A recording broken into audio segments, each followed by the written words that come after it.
দর্শক বন্ধুরা, আশা করি সবাই ভালো আছেন। প্রায় ২ বছর পর ইন্ডিয়ান ট্যুরিস্ট ভিসা চালু হলো। যারা প্রথমবার ইন্ডিয়া যাবেন, ইমিগ্রেশন ফেস করবেন প্রথমবারের মতো, তাদের জন্য মূলত এই ভিডিওটি। আশা করি ভিডিওতে দেওয়া তথ্যগুলো আপনাদের কাজে আসবে। আমি ২০২৩ সালে প্রথম সিকিম যাই, এরপর ২০২৪ সালে মেঘালয় যাই। তো এই ২ বর্ডারের যে অভিজ্ঞতা বা ইমিগ্রেশনের যে ফর্মালিটিস, সেটাই আপনাদের সাথে আজকে এই ভিডিওতে শেয়ার করব। তো প্রথম কথা হলো, আপনারা কোন বর্ডার ভিসার জন্য অ্যাড করবেন।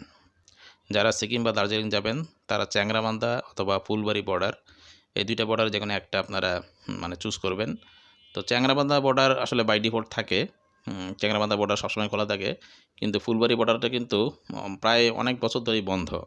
আমি ২০২৩ সালে যখন গিয়েছিলাম, তখনও আমি ফুলবাড়ি বর্ডার বন্ধ পেয়েছি। এই কারণে বাধ্য হয়ে আমাকে চ্যাংরাবান্ধা বর্ডার দিয়ে শিলিগুড়ি যাওয়া লাগছে।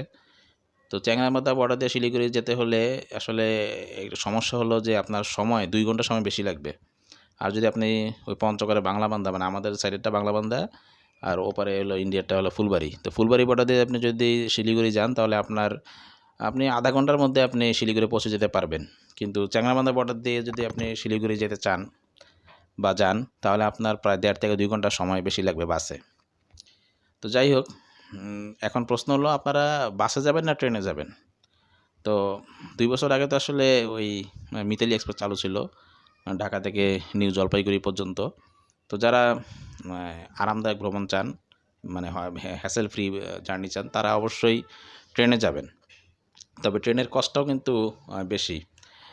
বাই রোডে গেলে যেখানে আপনি ১২০০-১৩০০ টাকার মধ্যে আপনি শিলিগুড়ি পৌঁছে যেতে পারবেন, সেখানে আপনি যদি ট্রেনে যান, সেখানে আপনার প্রায় ৩ থেকে ৩,৫০০ টাকা লাগবে। তো এখন আপনার এটা বাজেটের উপরে। আপনি যদি বাজেট বেশি থাকে, আপনি ট্রেনে যাবেন। আর যদি আপনার বাজেট কম থাকে, তাহলে আপনি বাই রোডে যাবেন।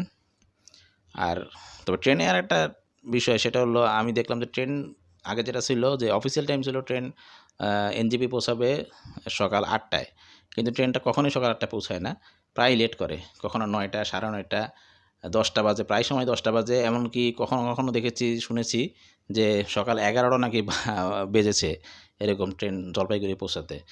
তো এত লেট করলে, যদি ট্রেন লেট করে, তাহলে ট্রেনে যাওয়ার আর অর্থ কী? ট্রেন যদি সকাল ৮টা-৯টার মধ্যে পৌঁছে যায়, তাহলে ঠিক আছে। বা ট্রেন যদি এরকম ১০টা-১১টা বাজায়, তাহলে ওই বাস আর ট্রেনের খুব একটা পার্থক্য নেই। কারণ বাসে আমি যখন শিলিগুড়ি গিয়েছিলাম বাই রোডে ভেঙে ভেঙে, তো আমি দুপুর 12:30টার মধ্যে আমি শিলিগুড়ি পৌঁছে গিয়েছি। আর ট্রেন যদি এরকম 10:30, 11টা বাজায়, জলপাইগুড়ি যেতে যেতে, তো সেখানে আবার আপনার ইমিগ্রেশন হবে ট্রেন থেকে নামার পরে। তো ইমিগ্রেশন করতে করতে ধরেন আরও আধা ঘন্টা, ১ ঘন্টা। তারপর আবার সেখান থেকে নামে আবার শিলিগুড়ি আসবেন জলপাইগুড়ি থেকে, সেখানে আরও হয়তো ১৫-২০ মিনিট।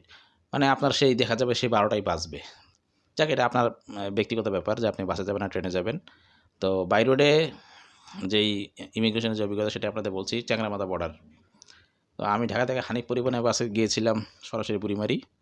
ভাড়া নিয়েছিল সে সময় ৮০০ টাকা। তো বাস পৌঁছে গিয়েছিল সকাল ৮টায়। তা আমি বাস থেকে নামার সাথে সাথে আমি ওই ইমিগ্রেশন অফিসে চলে গিয়েছি। বাট যাওয়ার পরে আমি দেখলাম যে সেখানে এত দ্রুত যাওয়ার পরেও প্রায় ১৫-২০টার মতো পাসপোর্ট অলরেডি জমা হয়ে আছে।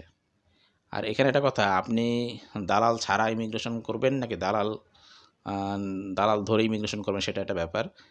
তো আমি চেয়েছিলাম যে আমি দালাল ছাড়াই ইমিগ্রেশনটা শেষ করব। কিন্তু আসলে ওখানকার পরিস্থিতি বা সিন্ডিকেট বা সিচুয়েশন, যেটাই বলেন, ওখানে আপনি দালাল আপনার ধরা লাগবেই। যদি না ধরেন বা দালালের হেল্প যদি না নেন, তাহলে কী হতে পারে? ১ নাম্বার, আপনি সিরিয়ালে পিছিয়ে যাবেন। কারণ দেখা যায় যে বাসগুলো বুড়িমারি যায়, সেই বাসের সুপারভাইজাররাই সাধারণত এই যাত্রীদের ইমিগ্রেশনের ব্যাপারে হেল্প করে বা দালালি করে, যেটাই বলি। তো দেখা যায় ওনারাই ওই আগে তারা সিরিয়াল দিয়ে রাখে। তো আপনি যদি নিজে নিজে যেতে চান, দেখবেন যে আপনি সিরিয়ালে অলরেডি ২০-২৫ জন, ৩০ জনের পিছনে পড়ে আছেন সকাল সকালেই। ঠিক আছে? তো ১ নাম্বার হলো, আপনার দেরি হবে। আপনি সিরিয়ালে পিছিয়ে পড়বেন যদি দালাল না ধরেন। আরেকটা হলো যে দালাল না ধরলে আপনার বিভিন্ন ফালতু হয়রানির সম্মুখীন হতে পারেন, যেটা দালাল ধরলে হওয়ার সম্ভাবনা থাকে না। যেমন ফালতু হয়রানি কি? আপনার এনওসি ঠিক নেই, আপনার ব্যাঙ্ক স্টেটমেন্ট ঠিক নেই, আপনার এটা ঠিক নেই, সেটা ঠিক নেই। বিভিন্ন ধরনের ফালতু অজুহাত, ফালতু এরকম তারা বিভিন্ন ইস্যু ধরে। দালাল ধরলে আবার এসব লাগে না। তা আমি ২০০ টাকা দিয়ে একটা দালাল ধরেছি। সেটা হলো ওই বুড়িমারি যেই ইমিগ্রেশন অফিস আছে, সেই অফিসের একটা পিয়ন। তো সে আমার কাজটা মোটামুটি খুবই দ্রুত করে দেয়। কারণ আমি দেখলাম আমার আগে পাসপোর্ট জমা প্রায় 15 থেকে 20টা।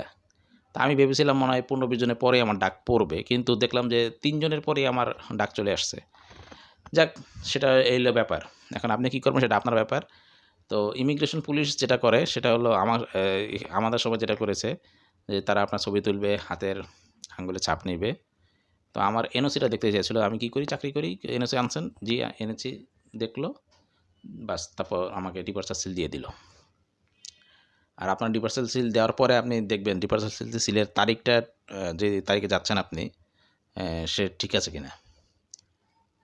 তো ইমিগ্রেশন পুলিশের এই কাজ শেষ হওয়ার পরে আমি চলে গেলাম ওই গেটে, বিজিবি চেকপোস্টে আর কি।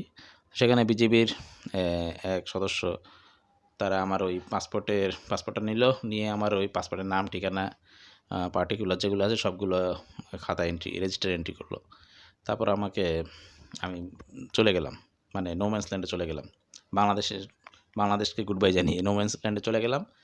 নো ম্যানস ল্যান্ডে ইন্ডিয়া সাইডে ঢোকার ঠিক এক মুহূর্তে বিএসএফ যে সদস্যরা থাকে তারা আমার পাসপোর্টটা চেক করলো। পাসপোর্ট মানে আমার পাসপোর্ট না, ভিসাটা চেক করলো যে আমার ভিসার মেয়াদ আছে কিনা।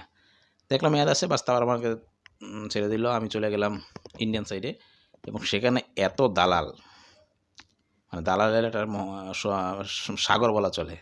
মানে আমাকে নিয়ে প্রায় 7-8 জন টানাটানি শুরু করছে যে এখানে আসেন, এখানে আসেন ভাই, এখানে আসেন, এখানে আসেন।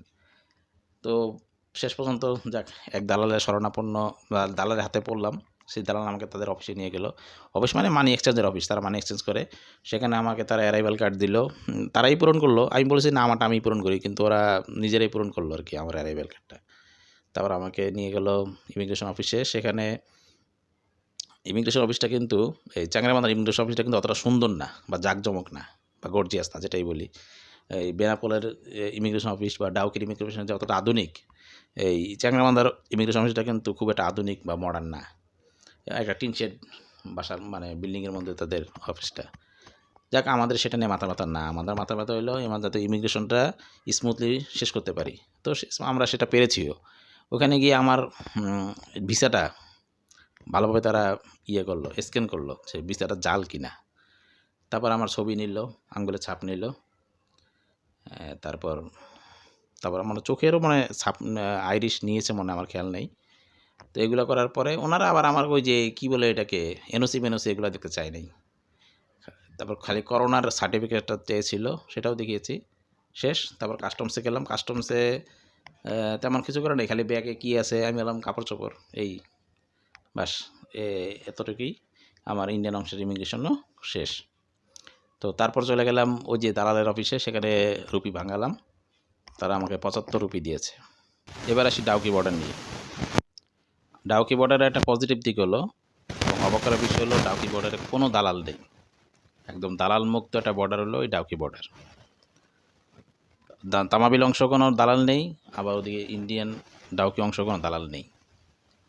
তো এখানে আপনি মোটামুটি দালাল ছাড়া আপনি কাজ করতে পারবেন নিজে নিজে, এবং আপনাকে সব করতে হবে। তা আমি ডাউকিতে যখন পৌঁছালাম সকাল 8টায়, যখন ইমিগ্রেশন অফিস খুললো তামাবিলের, তো সেখানে একটা লাইন মোটামুটি ভালোই ছিল, প্রায় 30-40 জনের মতো লাইন ছিল। এই জন্য চেষ্টা করবেন যত দ্রুত আপনি তামাবিল পৌঁছাতে পারেন, যত আগে লাইনে দাঁড়ানো যায় ততই আপনার জন্য ভালো। তো সেখানে ইমিগ্রেশন পুলিশ, আসলে তামাবিলের ইমিগ্রেশন পুলিশ আমাকে ওই যে এনওসিটা চাইলো, যে এনওসি আছে কি না, দেখালাম। তারপর তারা আমার ওই যে ছবি তুললো, আঙ্গুলে ছাপ নিল, ভিসাটা চেক করলো। আর সেখানে তারা আরেকটা জিনিস আমার কাছে দেখতে চেয়েছে, সেটা হলো আমার ডলার এন্ডোর্সমেন্ট করা আছে কি না। তা আমি বলেছি হ্যাঁ, আমার ডলার এন্ডোর্স করা আছে, আমার ওই যে ডুয়েল কারেন্সি কার্ড আছে। তো সেটা দেখালাম। তারপর তারা আমাকে ডিপার্চার সিল দিয়ে দিল। তো এটা, এই দিকটাই ভালো করে খেয়াল রাখবেন যে চ্যাংড়াবান্ধা বর্ডারে যে কোনো কারণে হোক, চ্যাংড়াবান্ধা বর্ডারে কিন্তু আমার ওই ডলার এন্ডোর্সমেন্টের ব্যাপারে কোনো প্রশ্ন করা হয়নি, কিন্তু ডাউকিতে ডলার এন্ডোর্সমেন্টটা দেখতে চেয়েছে। যাই হোক, তামাবিল অংশের কাজ শেষ করার পরে চলে গেলাম ডাউকি অংশে। ডাউকির ইমিগ্রেশন তো আসলে খুবই আধুনিক ইমিগ্রেশন অফিস, একদম বলা যায় ছোটোখাটো এয়ারপোর্টের মতো। চেকিং সিস্টেমটাও এয়ারপোর্ট সিস্টেমে, যে আপনাকে এরকম বেল্ট খুলতে হবে, জুতা খুলতে হবে, মোবাইল আলাদা করে রাখতে হবে। তারপর আপনাকে ওই স্ক্যানিং করা হবে আপনার বডি, ঠিক আছে, মেশিনের সাহায্যে। এমনকি আপনার এই ওটাকে কী বলে, কাস্টমসে যে আপনার ব্যাগ, লাগেজ, এগুলোও মেশিনের সাহায্যে স্ক্যান করা হয়। আর চ্যাংরামাদা বর্ডারে এই ব্যাগ লাগেজ এগুলো ম্যানুয়ালভাবে চেক করা হয়। আর ডাউকিতে একদম ওই এয়ারপোর্ট স্টাইলে একদম মেশিনের ভিতর দিয়ে আপনার ব্যাগ লাগেজ এগুলা তারা স্ক্যান করে। মানে খুবই আধুনিক সিস্টেম আর কি ডাউকি বর্ডারে চ্যাংরামাদার তুলনায়।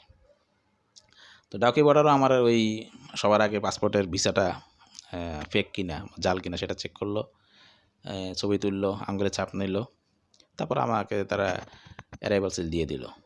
আচ্ছা, এখন শেষ কথা হলো, আপনারা যে বর্ডার দিয়ে যান আপনারা চেষ্টা করবেন ট্রাভেল ট্যাক্সটা আপনাদের এলাকা থেকে দিয়ে আসার জন্য। আপনি যেখানে থাকেন সেখান থেকে আপনারা ট্রাভেল ট্যাক্সটা দিয়ে আসবেন।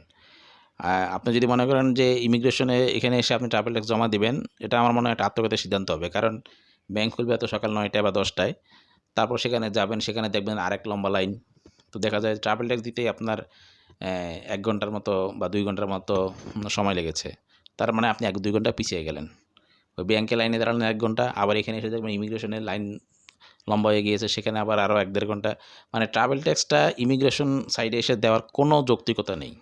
আপনারা চেষ্টা করবেন আপনি যেখানে থাকেন সেখানে যে সোনালী ব্যাংক আছে বা যে ব্যাংকে ট্রাভেল ট্যাক্স দেয় সেখান থেকেই আপনার ট্রাভেল ট্যাক্সটা দিয়ে আসবেন। তো এই হলো আমার 2 বর্ডারের ইমিগ্রেশনের অভিজ্ঞতা। তারপর আপনার যদি যে কোনো প্রশ্ন থাকে বা কোনো কোয়ারি থাকে আমাকে কমেন্টে জানাবেন, আমি উত্তর দেওয়ার চেষ্টা করব। সবাই ভালো থাকবেন, ধন্যবাদ।